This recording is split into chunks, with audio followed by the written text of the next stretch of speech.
Life is all about relationships. Lovers, family, body, or money. How satisfied you are can be completely explained by how you relate to things around you. This is Sophie Jaffe, and together with my husband, Dr. Oday Jaffe, we are here to explore and teach you how to maximize your relationships and achieve a happier life. Let's get ignited.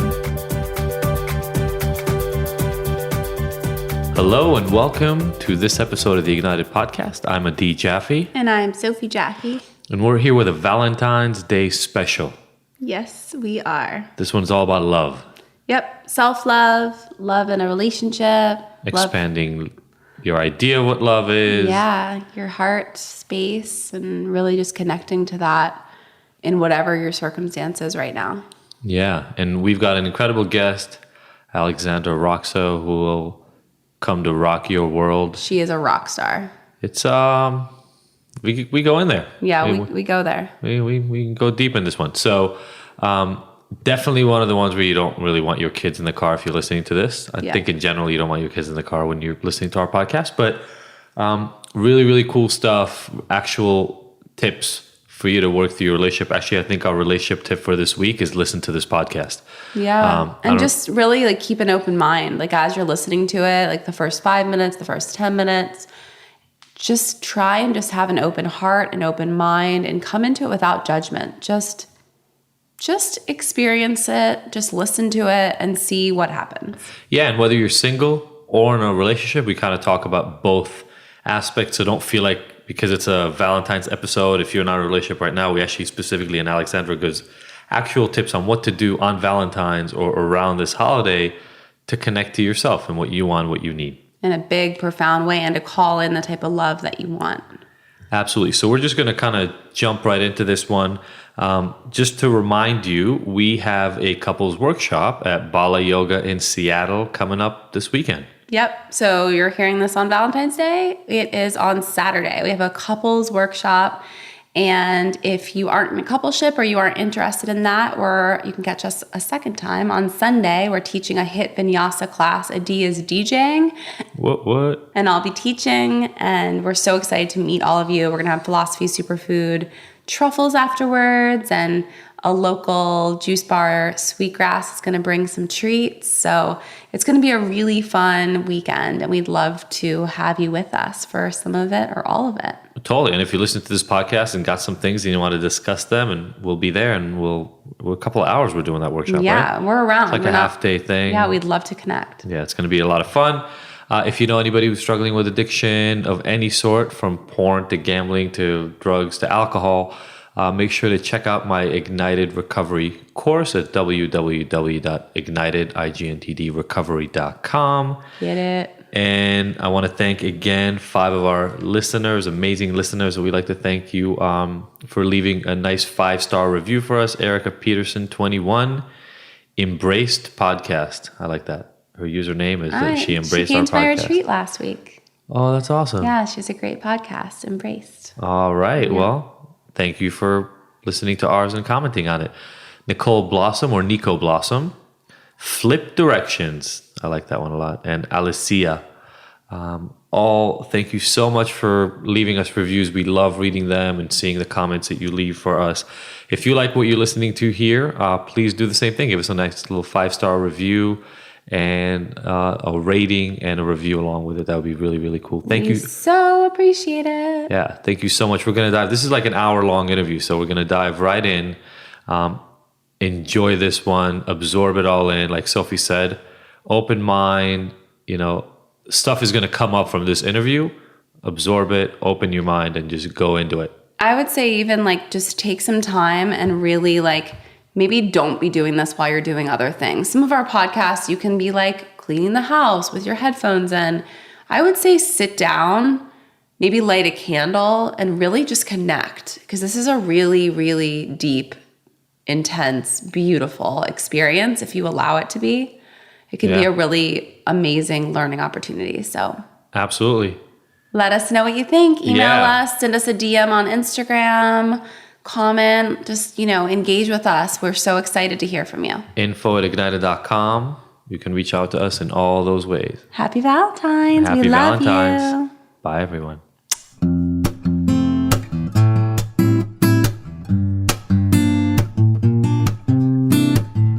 This episode of the Ignited podcast is brought to you by Philosophy Superfoods. The Philosophy offers cleanses and other nutritional products that are unlike any of the other supplements and detoxification programs on the market. Why? Because they actually nourish the body with whole, live, nutrient-rich foods instead of depriving you and leaving you hungry. Have you ever tried a cleanse only to find out that you can't make it through a whole day because you're starving? Ever try a superfood shake that made you nauseous because it was so disgusting you'd rather not eat? The Philosophy fix all that with a simple set of offerings that load up your body with nutrients while actually tasting good. Makes sense, right? Each of the Philosophy superfood and protein blends is vegan, raw, gluten-free, and has absolutely no filler ingredients. With over 15,000 satisfied customers, including some of the world's biggest celebrities like George Clooney, Gerard Butler, Lea Michele, and over 10 years of experience, this is the best stuff you can get. To buy some or find out more info, go to our website, thephilosophy.com. All right, everybody, welcome back. This is the interview portion of our Valentine's special. I'm Committing to that. And we've got Alexandra Roxo. How you doing? I am doing so well. Thank you guys for having me. We're so excited. So excited to have you. Why don't you introduce yourself to our listeners? I think they're going to be excited about this one. Awesome. So, for the past 15 years of my life, I've worked primarily as an artist, and I've been obsessed with all things spiritual and sexual my whole life. My epic soul quest has been to discover my spiritual path and the path of my sexuality. Epic soul path. I don't think anybody's used those words before. I love that. Well, you know, in like the matriarchal world, like we don't have to define ourselves based off of our job. It's like kind of like, what's your life thesis? That's how I feel about myself. Love that. Which is a bit unconventional. And, you know, it's meant that I've spent time as a filmmaker and a writer and a photographer. Now I do primarily work as a healer and a mentor. So I help other people to step into their sexuality and to work through healing and trauma and transformation, embodiment and empowerment. I work mainly with women, but I've just started working with men too. Cool. Wow. Yeah. That's awesome. Is that a whole new...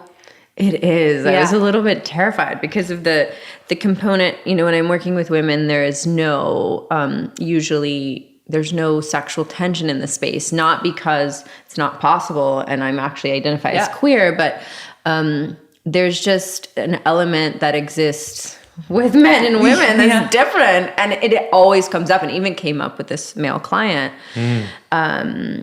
Because he had found me because he was like looking at my pictures and stuff. And so then I thought, The attraction was the first thing. yeah. But women are feeling that too, you know, like it's just different. It's just different. It's just different And when why- a male... Yeah, why discriminate? Like versus a sexual attraction or like an attraction that's based off of, you know, I'm drawn to your energy and the way you work or the way you dress. Yeah. You know? Yeah, and that's very...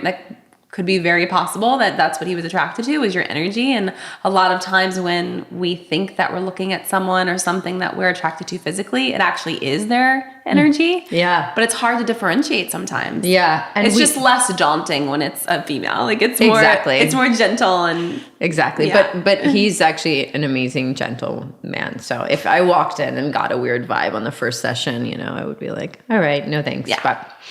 But yeah, so I'm now working with male and female clients, and non-gender binary. I'm open to you too. Come on over. That's awesome. Awesome. That's cool. I mean, so we haven't, I think we've more than a dozen episodes we've done at this point. We haven't actually done an episode that focused on sexuality. Mm-hmm. We did an episode that focused on body image issues and how kind of messed up that can get in our day-to-day world, because it's so subjective, and you wake up feeling one way one day and then a completely different way about your physical body on another day, and the vanity that can get caught up in that. But sexuality is different than all that. Oh, yeah. Sexuality is like this power, this force that is completely taboo in our culture. It's a little absurd how taboo it still is in this culture. And yet it's, other than hunger and thirst, the other most predominant urge that we have, right? Is sex. Yeah. I mean, we piss and shit too. Like that just has to happen. It's all the same. It's just our primal. It's just being animals. Like, you know, somewhere along the way, we decided that we were actually quite intellectually advanced and that we're beyond all of this. And like, let's go poop over there in the porcelain toilet and like make it smell really good. And like, let's only fuck under like white sheets with the lights off. And it's like, this is like, wait a minute. Who made up these rules? Yeah. Well, I think we sort of know now. We're in like a global detox process and a recovery from all of that sort of religion. From white puritanical. Yeah. Sorry. I always blame the Puritans, bless their hearts. I know.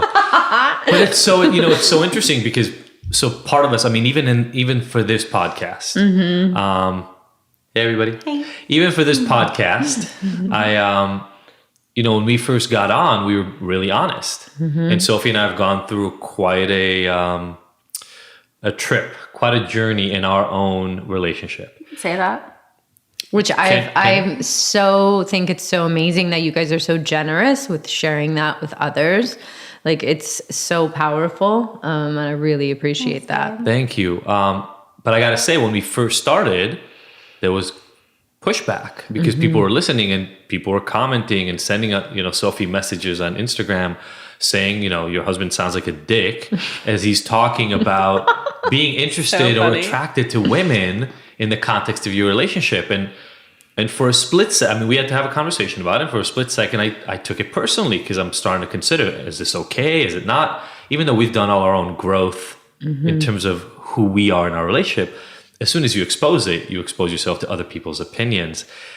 And I feel like that piece, the puritanical kind of white man version of what sex is supposed to look like, is the reason for a lot of suffering that we go through. But even, you know, if we go back, I'm sure we'll hit on this. Like when Sophie and I first met, sexuality was a desired but nebulous idea. Like it was a very difficult thing. There was crying during sex. It was really hard to connect. So there was acting like and all these things that are the antithesis of really connected, intimate sex. And it took years for us to slowly work through all this stuff. And to unlearn. I mean, I was traumatized for 5 years. My first like sexual experiences and had an abusive boyfriend and just all the things. And to unlearn all of that, I mean, I met Adi at 20 and I had already been through 5 years of like really psychologically abusive, physically abusive craziness with my first boyfriend and the whirlwind that created. And you know, you can run, but you can't hide. Wherever you go, there you are. So we'd have sex sometimes and I would just burst into tears and I wasn't even conscious of it because it was just so beautiful with the D and it was so opposite of what it was with my ex. And I guess I was scared. I guess it just brought things up and it's just, it took a long time because he didn't know what to do with it. He was very experienced sexually, but he didn't know. Even now, he's like super trained in psychological, you know, mechanisms and healing. But with your partner, it's really hard. Yeah, I actually wanted to pitch a workshop last year at Burning Man to help men become doulas of their partner's sexual experiences as healing. Like, so that you're essentially pulling out the deepest orgasm from her and that you know what to do when she starts screaming or crying or sobbing. Because I think men are not trained, and neither are we as women. We're like, what the fuck? This is weird. Like, why am I crying? Yep. Yeah. But imagine if a partner could, when the woman is beginning to sob or cry or even just a tear, right? Like, instead of being like, are you okay? Like, what's wrong? But say like, give me more, like, I'm here for you. Like, let it go, open. Because in that moment, then imagine, like, I'm sure you've gotten there now, like those orgasms where you do open to each other and the person is there, like really literally holding you through this healing experience. Like that is so deeply bonding. And, so profound. And we're just not taught that. We're not taught that it's okay to have that. Men are not. So much shame. Yeah. Just like, you know, like to really surrender. And I mean, that's that word and is so essential to the way that I work with people, especially women, is like how to surrender. And I feel like I've been in that for myself, in that surrender school for a long time. Modern women, especially, there are really few places in life where we can surrender. So to give the sexual experience that power and say, okay, in this room, we're going to create an experience where we let go of the reins and let go of control and let magic, spirit, whatever the hell you want to call it, come through. Like that's the dream.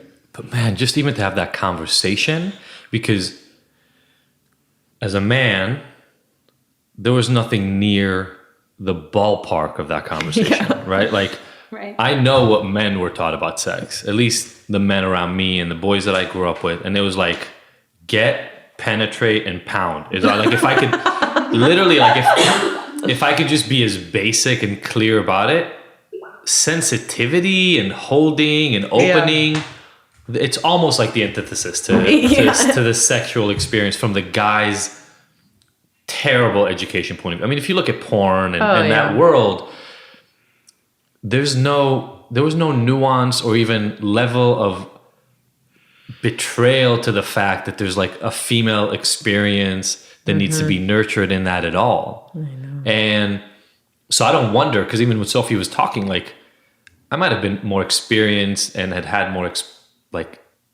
sexual adventures in my life, so I'd done more.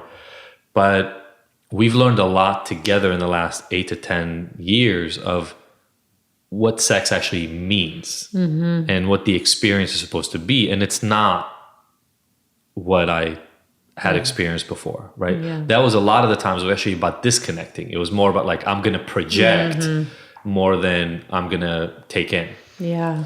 And so I wonder, you said already that you kind of always felt like there was this calling in this for you. So why are you laughing? Sex is calling, like, hello, Alexandra. Hi, it's me, Sex. I think we have something to do this life. I gotta say, it's not hard. Sophie will understand this when I say it. Like, you exude sexuality. So what is that like? What was that experience like? What was that like growing up? How did you tap into it? All that stuff. Yeah, so it's really funny because my father's Brazilian and my mother is from Virginia. And I grew up primarily in Georgia, in a suburb that was kind of like American Beauty was actually written about the town that I grew up in. Oh, perfect.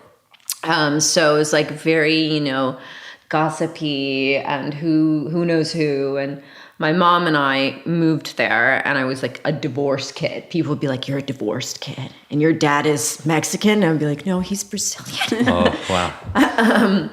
But there was this strange contrast between, I would spend the summers in Brazil with my father and this culture, the Brazilian culture. And this is like a reference I use a lot when I'm working with women, is like embodying the Latin woman or the Italian woman and like the warmth and the juiciness and the hips and the ability to just like surrender into being a female. So I had that in the summer and I would go there and my cousins would make fun of my bathing suits. They'd be like, oh my God, I was wearing like a Land's End, bathing suit, and they'd be wearing like string bikinis. Totally. And so then by the end of the summer, I'd like have on my bikini and I'd come back to Georgia where everybody's been at tennis camp and Methodist camp.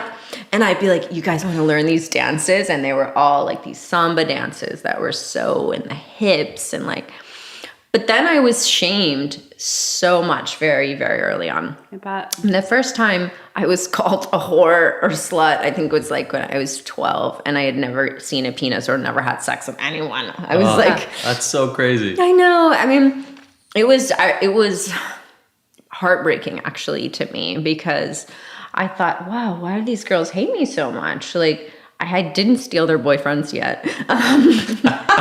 Right? I was just happy like who I was at the time. But that's people who are uncomfortable with themselves are so pissed off when you're comfortable with yourself. And think about ages like 12 to 16. Most girls, most women and men are super uncomfortable with themselves. Yeah. And when you're uncomfortable with yourself, you put down the people that shine from within and the ones that are comfortable with themselves. It's so awful and just so normal, typical behavior for teenagers. Yeah. And I went through the whole process of internalizing my shame, having eating problems, trying to not embody who I truly was. It's like trying to close up. Oh, yeah. I try to make myself small. I mean, and that process has been a bit of an ebb and a flow. And I think for a lot of women, it's like, okay, can I be open and be myself? Oh, maybe I'm going to be too much. Maybe I'm too weird. Maybe I'm too sexual. Maybe I'm too fat. Maybe I'm too this. Okay, so let me just try to control it again. And then it comes out like somehow, right? Like it always comes back to bite you in the ass. It's like you might as well accept yourself as is. And if you're too much or too fat or too juicy or too loud, like just accept it. Eventually people will like you. or at least the people who really don't like you will get the fuck away. Exactly. And you can call in the people who actually like you for who you are. And then guess what? You get to live the whole rest of your life as that person, which feels so much better. It so does. And that's like essentially, I think one of the biggest things that I want to always work with people on, and especially women, is because we've been conditioned so deeply not to claim all parts of ourselves. And I mean, I'm about to turn 34 and I feel like it's only been in the last few years that I've really claimed all. Even the really fucked up ones and the perverted ones, like they were kind of the last ones to claim. I was like, to come in. I was like, oh man, I have to accept that about myself too. And I was like, oh, okay. Okay, fine. But doesn't it feel so good when you're on the other side of that bridge? Like, oh yeah, you get to go, oh wait, now that I look at it from this angle, it's not quite as fucked up as I thought it was before. No, not at all. Yeah. There's plenty of other people out there, you know, like for whatever thing you like or do or are, there are others, you know. So, but yeah, that process of growing up in Georgia and having that sort of back and forth between the cultures of like Brazil and Georgia and like the Protestant Christian and being told that I was a slut and a sinner and all the things, was part of what made me, you know? Yeah. So, I mean, so you did have to deal with it and almost kind of pick it. It's almost like you have to pick a side, right? Like at some point you just say, you know what? They can judge me, but this is the way that resonates and this is the way I'm going to be. Because that's the only thing I can do. Exactly. I tried to wear like all Abercrombie and Fitch when I was in 7th grade and it was so embarrassing. I was like, I did not look good. And like, it was like, and hey, if you wear Abercrombie, I still love you. It's just not my personal thing. Yeah, it's not authentic to you. It wasn't authentic to me. I had on Timberlands, button-up shirts. My mom was like, Mom, I'm going to Methodist youth group. And my mom was really worried about me, actually, because my mom's pretty progressive. And it lasted for about maybe 6 months. Then I was back in like 3-inch cork heels with like, you know, cute little outfits from Wet Seal. I don't know if you remember Wet Seal. Wet Seal. And so I did some damage there. So by the time I hit high school, I was just like, fuck it, this is who I am. And girls still like hated me. They would have no matter what. Don't worry. Exactly. Even if you were wearing Abercrombie, they still would have hated you. No, I mean, I think so. I don't want to. So now you're like the end of high school in this story, and now you're 34. I want to hear about the rest of the trip a little bit. But you said something in there that I thought was interesting, like the whole stealing boyfriend piece. You know, something that Sophie and I have dealt with quite a bit because I mean, obviously, part of our history is cheating and a lot of like really sexual figuring out. A lot of it, like. Going to sex shops. It's also 13 years, and I was 20 when I met him. Which is amazing, and I just want to commend you guys for continuing the growth process together and how you guys have created a really deep container to not just jump ship during any of those times. Yeah, now the container is just so safe and sacred, and we have a very strong agreement, spoken and unspoken. It's just like, we're in this for the long haul unless one of us doesn't want to be anymore. If one of us falls out of love, like I don't want to be with him if he doesn't want to be with me, and he doesn't want to be with me if I don't want to be with him. We want to grow this relationship and our love and this safety and this life that we're building as long as we're both on board. That's and if beautiful. we're not, then we're fine with that too, you know, and we're both whole as individuals. So I think the fact that we met when I was 20, it offered such a rich time for learning and growth and discovery. Like I had nothing. I had one boyfriend for 5 years. Yeah. who like made my experience for the most part pretty negative and turned me off from sex. And then I meet this man who's like experienced, thinks sex is great, is highly sexual. There wasn't a lot of shame when it comes to just like sex as the act. Yeah. But then all the complications. Then you entered into school, the school of relationships. Yeah, and I don't think the learning ever ends. No. Like, I'm hoping. I mean, I'm now 40-some. Sophie's in her mid 30s. 40-some. 41, going to 42. 41. I just didn't know if you like knew how old you were. I mean, I'm somewhere after 40. I'm going to stop counting for a minute. I'm kind of over counting for a little bit. 41's good. 41's a great age. Sure, it's great. But I feel like already there's been so much change and learning and expansion and figuring out what we like and what we're into. I would be an idiot to think that this is the way it's going to be forever, because it hasn't been this way for years. It's like every moment we figure out some more stuff, and that's actually the most fun, right? The most fun is figuring stuff out together. Like, I mean, literally, I remember the first time we decided that we were going to explore, and we went to a sex shop. We went to, was it Pleasure Chest? I think we went to Pleasure Chest, like on Santa Monica. Yeah. In West Hollywood. This podcast is not brought to you by Pleasure Chest. Not yet, anyway. If they want to start reach promoting out this, to us, by all means. We were confused. We were uncomfortable. I'd been there before, but in my past life.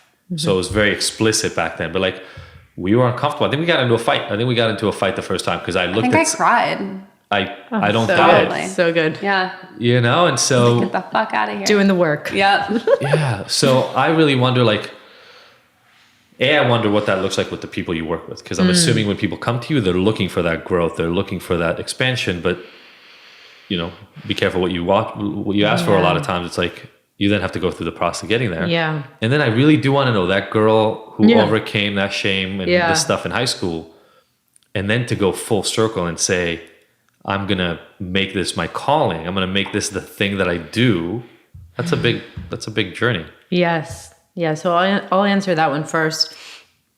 The journey, it really came forth because I made art out of it. So when I got to college at NYU, I made plays and photography about exploring my womanhood, sexuality, and my spirituality. Like, it was never not able to be intertwined. And so I would make films that were like for Mother Mary or Mary Magdalene. And then there were also like me and my friends like naked, like smashing pomegranates on our bodies. And it was like my discovery process, I actually wrote a play that was about a Christian girl and a Muslim girl, and how essentially both of their forces of life, their power, their fires had been taken from them by the religion. So that was when I was 20. And it was just a process of like, I know there's a way to have a deep connection with God and source and the divine, for whatever that means, for whomever, however you want to call it. I know there's a way to have that and also to be a deeply, deliciously sexual being. But no one had validated that claim so far. Yeah. But I just knew it in my soul. I was like, I know there's a way. Yeah. Like, all of us women and men too have not, like, it's not possible that we were put in these bodies and that this process is so vilified and so stigmatized and so, repressed and oppressed. I just wanted to learn about how to integrate those two sides, which is like sort of the polarity of the, spirit and the body and the material and the mystical and spiritual, sexual. It's just that opposition. But it's been a major quest. And it at times I will, like, even last week, I actually went to a yoga talk with this man that I'm seeing, and in the talk, they're talking about transcending the body, quieting the urges of the body.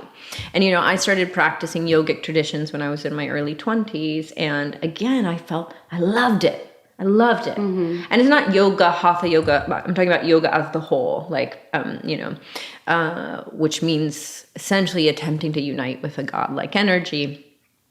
And that's one interpretation. But even then it was like, it's still about getting rid of the body urges and getting out of the body, transcending. And so even when I was in my early 20s, I loved the practice of it, but I just knew I needed something else to balance that. It's like the carnal is always represented as bad somehow. Somehow, yeah. So even last week, we're sitting in this talk and I'm like, the woman's talking about transcending the body. And I look over to this man that I'm dating because he actually has a very similar relationship to a really robust sexuality and a very deep seeker. And I just looked at him and afterwards I left and I was like, oh my God, thank God there's another freak out there like me. I was like, I think we're probably the only, we're like the deep freaks in that room. Because I do think a lot of people have this mindset that if you are extremely spiritual or really in your yogic practice, that you can't also be like, I fucking love anal sex. Right. You know what I mean? Yeah, it's funny. The yoga community is funny. For me, it's the same way. It's extremes, Yeah. and it's judgment, and it's anything that can be kind of like religion in a dogmatic way. And when you start getting really sucked in, anything. My children's school is a Waldorf-based school, and if we sent them to a private school that was 100% Waldorf, it would be way more like dogmatic and a little bit borderline scary. Yeah. And it's good to kind of just explore all different waves of and religion, find yourself wherever. Spirituality, and just take bits and pieces and just apply it. But when you get in really deep, there's a lot of fear-based things. There's a lot of and absolutism, and that was hard for me. Like in my early 20s, just I was like, oh no, I'm not giving up this body yet. I think that for all of us, one of the amazing things about being a human is claiming being a human and enjoying being a human and embracing that. How terrible is it that I'm not a big believer in God, but how terrible is it that you can internalize this way of doing things where you believe in God who created us and did all these wonderful things, but then he gave us these sexual urges specifically so we'll constantly repress them for our entire fucking life and be miserable and not be able to do what we want. I think it's actually, it goes the opposite way. Like all the coveting and all the perversion and even being a freak is only there because everybody else says that it's not normal. Exactly. You mentioned anal sex, but everything from anal sex to whatever, swapping to bondage to BDSM, all that stuff. Yeah. The only reason that it's perverted is because we still live in this other world where nothing is allowed other than, I'll be as explicit as possible, missionary position with man the lights and off for procreation. That's it. In our psyche of a society, yes, absolutely. That's what sex is for. Yes. Doggy style is fucking dirty. Yes. We still live in the world where doggy style, and you're kind of oh, we're being adventurous. Exactly. And that's so all the other stuff, that's craziness. Exactly. That's you're a pervert. Yeah. You probably look at kiddie porn. Exactly. Right. And but you're right. That's exactly it. Right. So for me calling myself a freak, I actually know that it's just, I don't have shame around any of it because anymore, right? Anymore, because I've worked through it and I've done a lot of healing work on myself. But now I do see it as just being a part of what I get to play with as a human. What a delicious privilege to explore. And it can be neutral. It doesn't have to be charged with bad or good. The fact that you want to engage in some act with someone in some way. For me, it's about the love and intention and consciousness. I'm not saying, I'm not an advocate for just running amok and being totally hedonistic, you know? But yeah, I love what you said. I think that's the framework. Is the perspective at which we look at ourselves is always important to consider. Always. Yeah. So how do you do this? I know what Sophie and I have gone through to very gradually, and if I'm honest about it, somewhat really painfully, pull out the desires, the fantasies of the other person, sometimes where we actually couldn't communicate them to each other until they became so clear that we got smacked in the face with them. And then you're like, oh, right. Okay. So how do we incorporate this into our sex life? What do you do when somebody comes into you and they're relatively closed off, but open enough to talking to you? Because otherwise they wouldn't even be reaching out to you.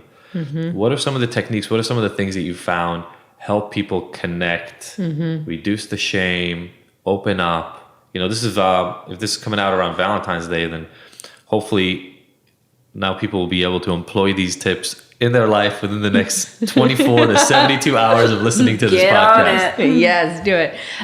So that's a great question. One of the first things that I always start with is on an individual level is making sure that people know and understand themselves erotically. So if you're always looking to find what you like about sex or eroticism through another person, again, you're working with a mirror that's not yours. It's someone else's reflection there. So when I ask people, I'm like, well, what do you find erotic? Like, what turns you on? Like, what feels the sexiest for you? And I've run these workshops where I have a woman say that, like, what, and we did a little bit of this with our almost 30 day, with almost 30 podcast gals. But if I say what I find to be erotic in front of a group of women, and then the other women, because this is a little tough to do in a gendered environment, but the other women then have to say, like, whether they can really feel it, and like, can they feel it all the way down in their pussy, yoni, whatever you choose to call it. Because the thing is, sometimes a lot of these things exist in the ideas, in the mind, right? Like, oh, heels are sexy, and like this type of man is sexy, or this type of lingerie. But when we really look into the body and dig around, like, does it really turn you on? Yeah, it's is just it really doing it? Exactly. And so what I like to do is really call people into the embodied space of what it is and see if they're feeling it. Like, I want to feel my whole body, especially my pussy, tingle when you tell me what you're into. And I mean, that's part of my job as a healer, and I work with energy and shamanic work, so I feel a lot in my body, but I want to feel it regardless. And anybody can, right? Like, it's like you meet someone, and if I said to you, like, ooh, this is my fantasy, like, you're either going to feel it or not. And like, that's what we say, like, oh, I'm feeling that, or I'm not. So, sorry, just to clarify, because I can just imagine the sort of experiences that are happening in rooms when you're doing workshops. We'll make sure to have a link to some of your next workshops if women want to feel that.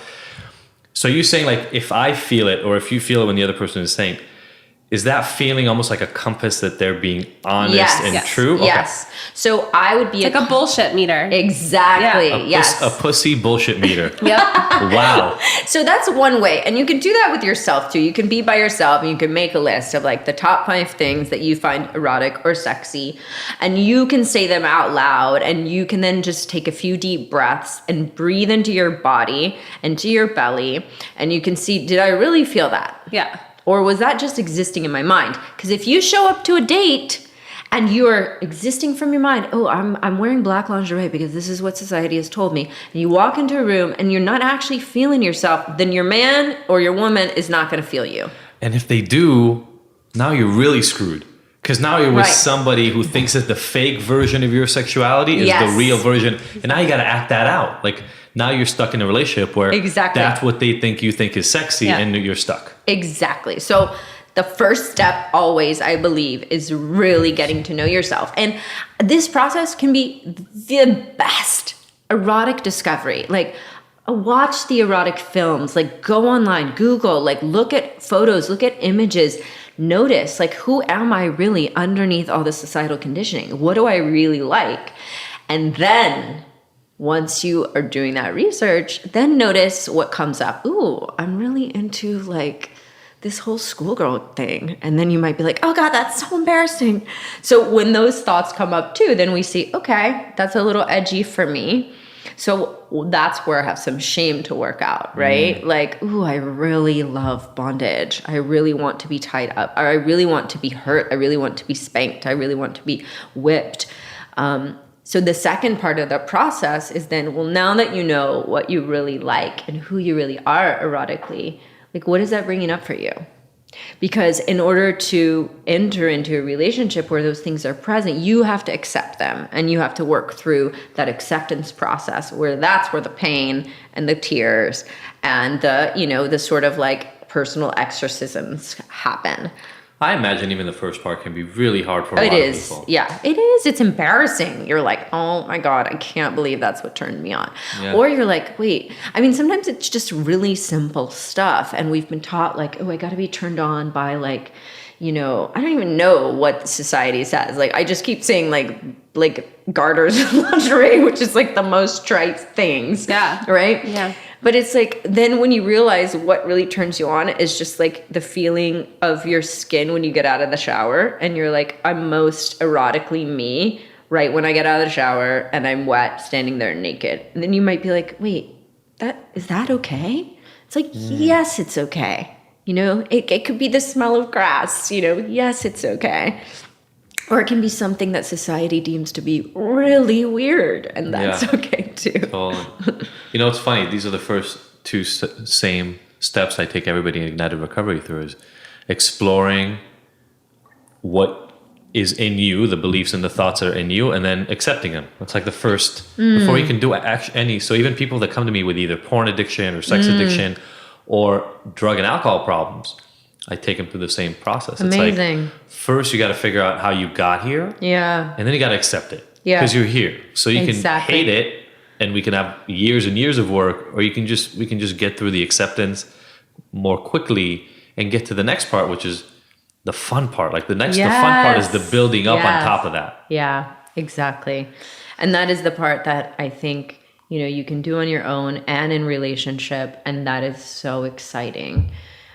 Scary, fucking terrifying to radically claim all of who you are sexually or erotically and actually first embody it on your own, which might mean exploring things on your own, and then to bring that into a relationship and another human. Like, it's very edgy to stand in front of another human and claim who you are, what you really like. So freeing, though. Exactly. It's so freeing, and it's like so much lighter. So nice once you can just be yourself. Absolutely. Fully. Absolutely. And then it actually blends into all areas of your life. Absolutely. Because when you can step into that in the bedroom or on a date, then you can walk into any work meeting and you can walk into any family gathering, and you have this radical self-acceptance that comes from within. Yeah. You mentioned doing it in a relationship, and obviously a big part of the Ignited podcast is about helping people in relationships. So let's say somebody does this sort of work and they get connected and they get in touch. Do you, obviously then they embody it. Do you recommend that they get really upfront and really sort of honest with a partner early in the relationship? Is this one of those things that there's a time and place or whatever? What's your thinking on that? That's a great question.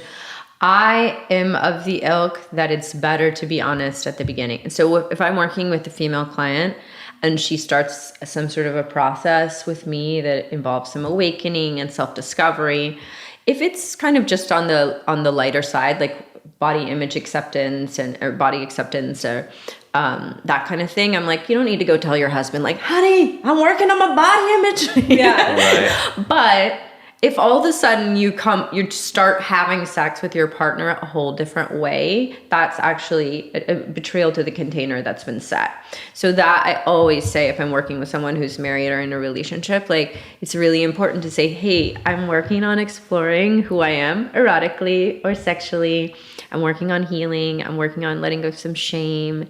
And I want to try a few things, and also being very gentle. Like, when that is happening, when we go through our own personal awakening, it can be very jarring for a partner, because all of a sudden the person that they've fallen in love with or they've married is shifting, and it causes them to shift, whether they like it or not. So I really look at that process as being just, you have to be so careful and loving, right? So loving, because just the fact that now you're accepting that you want to be tied up, like, that could actually trigger your partner in a major way. Totally. So it really takes, I would say, either working with someone together, like a coach or a teacher, or really being amazing communication ninjas. Yeah. So that everything is so crystal clear, because the last thing you want to do is shake the beautiful foundations that you've created with someone and be like, well, I'm on my erotic awakening. Sorry, you have to accept this about myself. Now I will, I'm only going to have sex like this or whatever. Exactly. And just involving them, because it's so juicy actually to be like, hey, like I'm trying to get to know myself erotically. Would you consider coming to this class with me? Yeah. And if they say no, then, being able to say, well, I really want to go. Does that feel okay for you? It's not a sex class. It's learning about something and having that so that person feels involved. Yeah. I'm thinking of, there could be so many couples. It's such an opportunity. And I can just imagine so many couples where this becomes a hardship, like a point of contention where, because I'm just, again, like we've gone through a lot at this point, but I can just imagine one partner like being scared. Now I'm not going to be enough for you, because you're going to want things that are outside of me, and that can be really fucking scary for the other partner. Like I said, my firm belief is that in the end, if both people do the work, they're going to find out that there's a way for them to bring their sexuality together. And in the end, and I've had this belief since I was in college, before I was I was in relationships I thought were serious, but I've learned since. But I always was of the belief that the committed relationship you spend the most of your life with, it's that trust and the intimacy and the connection that is what makes that relationship the long-lasting relationship that you're in. Yeah. The urges and the other things you have in life are more fleeting and more ephemeral and kind of like, but to have a real trusting, bonded relationship with a partner can be really amazing. That's really cool. That's got to be an incredible process for people to go through. Yeah, and I think actually looking at the process, having connection and the heart connection be so integral and integrated into the discovery process of any sort of erotic kind of awakening or sexual acceptance or shame uncovering. Like if the heart isn't involved, and this is something that, again, you have to know your own heart. You have to know how to get in touch with yourself. Like, am I feeling myself? Like, what do I need to do? Do I need to do some meditation? Do I need to do some yoga? Do I need to get on a better eating plan? So regardless, the most important thing is you stay connected to your heart throughout this whole process of the idea that your erotic and sexual self is not connected to your heart is no bueno. Like you got to make sure it's coming from the heart, and then it can fit into your relationship in any way. Yeah, if it's an escape, you're doing the wrong thing probably. Yeah, and that's where for me the spiritual piece comes in, because I'm like, this is not, you don't call me if you're just trying to like, have a little fun time. Like Absolutely. This is like integrating all parts of you. Interesting. I love that. I love it. Yeah. Mm-hmm. Yeah. So we want some tips. Like right? I think we should just discuss. We'd love to pick your brain on both if you're single on Valentine's Day, but then if you're in a relationship, kind of both twofold. We could start with single first, and I think we could throw some things in there too, just in terms of relationships and couples. But we'd love to hear your input. Yeah. Let's do it. So I've been sort of obsessed lately with this idea that the word single is just not a happy word. And so I think that if you are quote unquote single on Valentine's Day, free, let's call it free. Yeah. That's even worse. Comes from the married woman. Yeah. That's funny. I like to think that you could rephrase it as, I am so in love with my work. I'm in love with my life. Like my friends are really amazing right now. And I think that recontextualizing the time in our life when we are not in a partnership as times where we are actively engaged with our growth and love in other ways, then creates a bridge between us and the love that we want. Absolutely. So if you're single on Valentine's Day, really spend some time thinking about and taking inventory. What are you in love with in your life? And how are you expressing that? Are you living that best version of yourself? And that essentially will call in the job you want, the lover you want, the friends you want. And if you're focusing on the lack outside of yourself, like, oh, I don't have that person, then you're not living in who you are and embracing who you are. So I would say on Valentine's Day, if you are quote unquote single, instead of going like super Bridget Jones Sex in the City and like moping around, hell no, just live your best you and just enjoy the moment. You know, you could walk into Whole Foods tomorrow and meet a man or woman and get knocked up and it's all over, honey. So literally. Truth. I love the persona you just took on when you did that. So wait, I have a question. We talked about all this like sexual awakening. Yeah. Would you recommend that somebody during this period, instead of maybe feeling down, and couldn't this be a period where somebody actually reconnects to themselves? Yes. And do some of that exploration? Absolutely. Yes. This is the time when you are not in a partnership is the time where you can grow really quickly. Yeah. So if you don't know what turns you on and you cannot stand in front of your two best friends and say, I fucking love to be a submissive bottom and I like it so much when someone puts 2 fingers inside of me instead of 3, whatever. You need to know these things really specifically about yourself. I love long eye gazing before penetration. And this also, if you're single, you're not going to have a partner there to practice this, but you can still explore it. You can still know it. You can still take inventory, make notes, consider things, watch movies, read books, and just get into that. Because if someone shows up in your life and you're super ambiguous about who you are as a sexual being, and this really goes for all areas of your life. Absolutely. It's everything. So, but the sex piece is the one that we are most afraid of claiming. Mm-hmm. But you will likely attract someone who is equally ambiguous and you'll work it out together. So we had a couples thing that we had online, a couples workshop, and we had everybody write down and share with their partner what turns them on. Mm-hmm. Half the couples had never done that before, and they'd been married for a while, and they never actually had a conversation that said, what do I like in sex? Yeah. I mean, the person I'm dating now, we had that conversation on the 3rd date and I was mortified, I'm a very open person, but I was like, are you fucking kidding me? You want me to tell you this now in a public place at dinner time? That's funny. But it was actually so liberating. And I took a big girl breath and I was like, this is my life. This is my work. I can do this. And I said what I was into and the sky didn't fall apart, you know, like it was very vulnerable for me. But I would... You also don't want to pave some path with someone who doesn't accept you for all the things that you want. Exactly. And it's all about owning that and feeling so whole and so united on all those fronts of what you want, what you don't want, what turns you on, what turns you off, and not just sexually. Yeah. In everything. Like the sooner, 3rd date, the sooner that you can be yourself. Yes. The sooner you're going to meet your person and you're going to call that person in. Yes. So get out your journal, get out your pen on Valentine's Day, write down the things that turn you on, the things you find sexy, the things you find erotic, the things you want to try, the things that make you feel most connected as well, and then spend time doing field research and really proving yourself right or wrong. Is this really who I am? Or is this social conditioning? And enjoy the hell out of that journey. Hell yeah. And because you will be oozing erotic, life force, creative energy as you embody these things.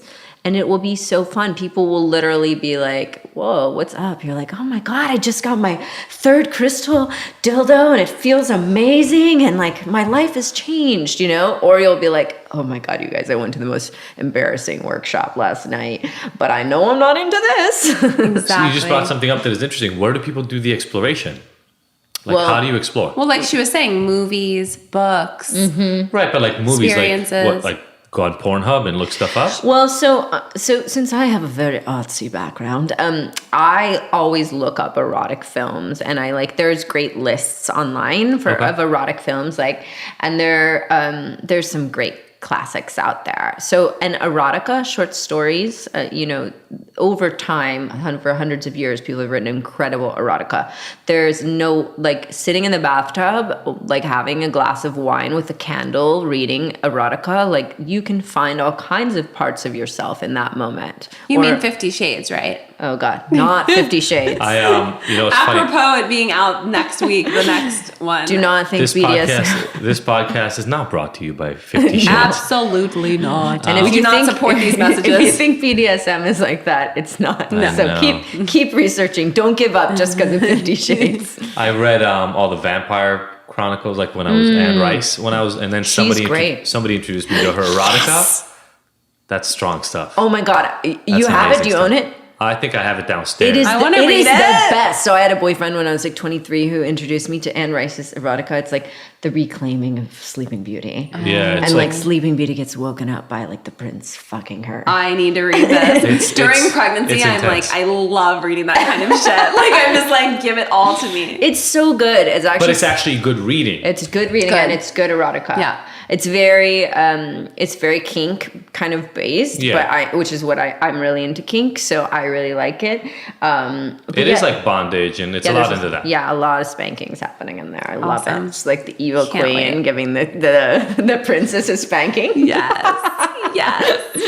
That's one book Yes, we probably please. shouldn't let Kai find. No. No, that should not be a book Kai will find. Yeah. I think it's Hide it literally in the drawer. downstairs, like hiding in the I know. I guess book. everything changes when you have children running around too. Oh yeah, no doubt. They find my vibrator sometimes, and it's the funniest thing. They'll wake me up, they'll wake me up standing there like the Chucky doll, like holding the vibrator, and like they think it. Whenever they ask, I'm just like, it's just for my body. See, it vibrates for like massages. So they totally don't think anything, but like I'll walk into the room and they're holding it, and I'm like, shit, like this is like. Yeah, we actually need like a safe. Yeah. Just like a drawer with a lock. It doesn't have to be like a safe down in the basement unless you want to have a dungeon down there.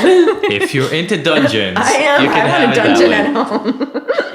Yeah, it's We're recording the next podcast at your house in your dungeon. No, I don't have one yet. It's a dream. You will. I have a Pinterest board. Your dungeon. I'm just kidding. I'm just kidding, but I would. Follow. That's amazing. If you want tips for your bondage dungeon, so erotica reading, erotic films, and then workshops. It sounded like there are workshops. Yeah, there's online workshops, and there's also in major cities, like the Pleasure Chest here has great workshops.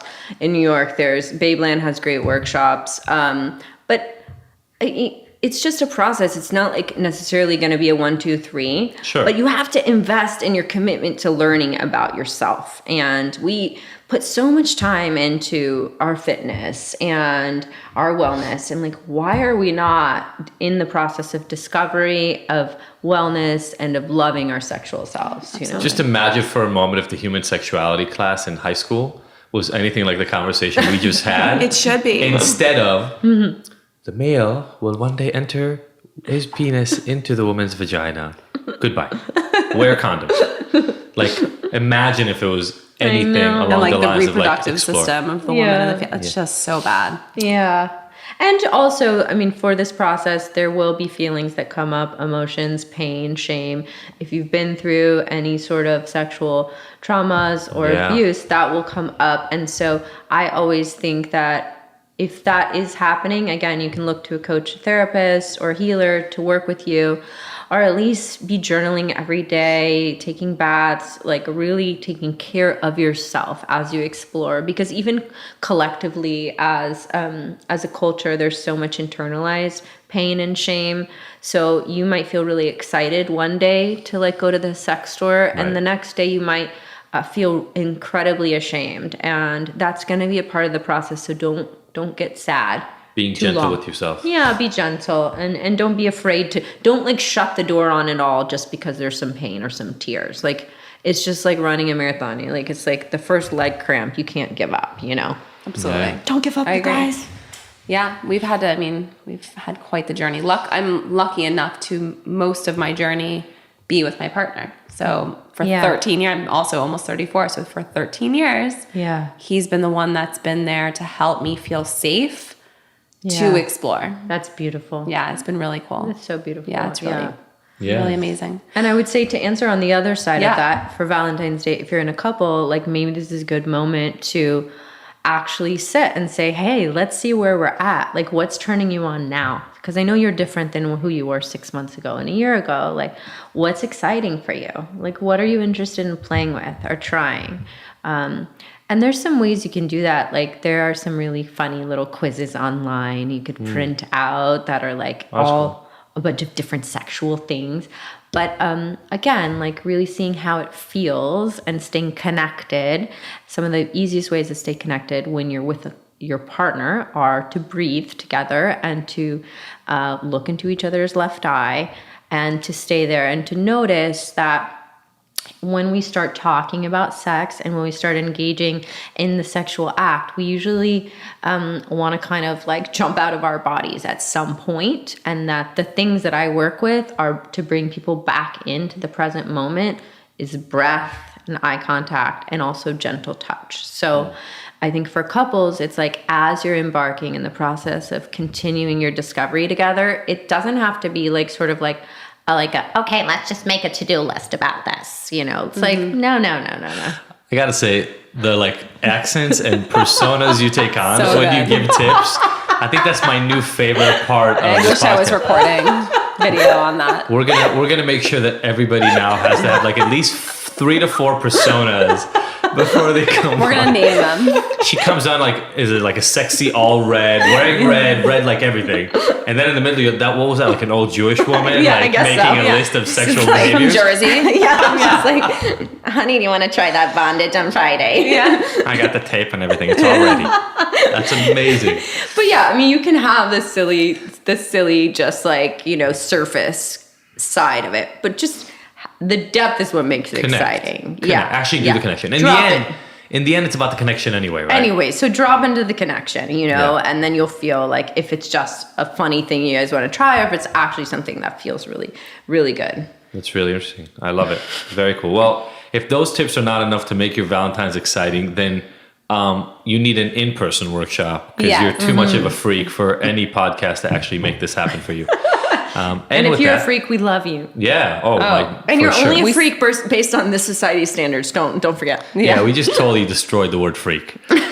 Now it means nothing. You're like, based on this society, you can own freak. Like if you want to be a freak, you can be a freak. Yeah. Just own it. Yeah. We have some questions. So we always ask our guests the same 5 questions. Okay. So the first one is, what is the best advice that you've ever received? You can totally This is take your going to time. be and the we'll cut out the- cheesiest ever, but it's just to follow your heart. Sometimes it's like the easiest thing to do and the hardest thing to do at the same time. For me, I lead a really heart-centered lifestyle, and if I'm not following my heart, then I'm not happy. So it's pretty simple. It's like, am I following my heart? Absolutely. And when that gets kind of murky and ambiguous, what can I do to make it clear again? Yeah. Tuning in. Very cool. Yeah. Yeah. What has been your proudest moment? You know, honestly, I think it's been, I can't really pinpoint one moment, but lately I've had some amazing sessions with clients where I see the impact of the work that we've done together and how it's changed their lives radically. Like people I've worked with for like over a year. And that to me is so huge. Like bigger than directing a television pilot, like which I developed with Spike Jonze, like bigger than sitting in Steven Soderbergh's office developing a show with him, and, or being on television, or standing on a stage in New York City introducing films. Like those were all parts of my filmmaking career that felt really incredible. But to really feel in my body how like my work is helping people, like there's just nothing like it. Couldn't agree more. I love it. You want to do one more? What has been your hardest moment?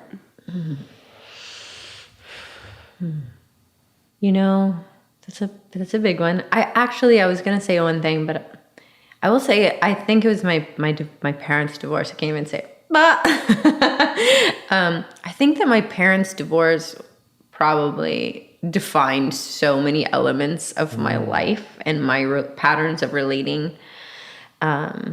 And even though I can't really remember it so much because I was 5, I just know that that was one of the seminal moments that changed the way that I related to men specifically.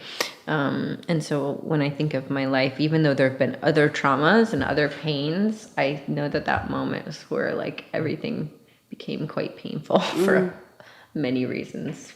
Yeah.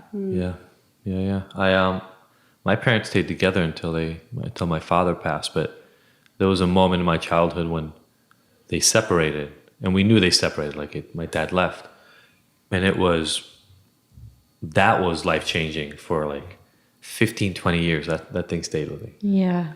It's tough because it's your model of a relationship. Yeah. And parents old were stay you? together. I was 5. I was 8 when my parents divorced. Yeah.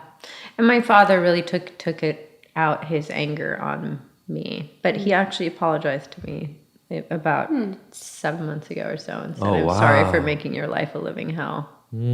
Yeah, really big. And I love him hugely, but I've done a lot of work. And I know a lot of women out there have daddy issues. Props to you, ladies. I'm so with you. And it's just part of the work that we all have to go through. But if we just keep perpetuating the pain that was given to us, it's just not helpful. So we have to like really do the work. Dig in. Totally. Yeah. Totally. Okay, well, so to do that work, you got to take care of yourself. What's your self-care ritual? What do you have to do on a regular basis in life to make sure you're centered, you're at your best? I live by the ocean, which is huge. Nature is so important to me. I have to be close to nature. I have to get out, get some sun, get some fresh air. The life of sitting by the computer screen and the phone screen, I don't feel like is helpful most of the time to our wellness. So nature is like my number one healer. Exercise is as well, just in terms of balancing my brain chemistry. I try to find time to surrender and let go and to create pockets where I'm able to just be instead of having everything super scheduled. So I do what I call surrender Saturdays, and I like go to a dance class that's really amazing called 5 Rhythms. Love. Yeah. And I just usually have a big cry, and then I try to just have a soft, gentle day. And I need that because the rest of my life is pretty alpha, like most of us, where it's scheduled and we're getting shit done. So my wellness and my self-care means I also need to be like in the juicy feminine and just like lay around like Aphrodite on pillows and eat chocolate and cry and, you know, just be luxurious. And I think that that's like something that we don't give ourselves very often. So, that is all very important to me. And also I do a lot of different rituals and spiritual practices. So I meditate and I chant, and I mean, I really do a lot of things. All right. I think we will do the next one in her dungeon. I might have you do a long meditation and some, you know, chanting ahead of time. Great. And, All good. and then We are in. a moon ritual to finish it out. Sophie will Complete. gladly lead a moon ritual. We'll co-lead. We'll co-lead one. Yes, I will study. I up. don't have a dungeon though, just set that straight. So please Our don't future call me. home. Okay, wow, we're really manifesting here. Yeah. Sophie's all about manifestation. Watch out.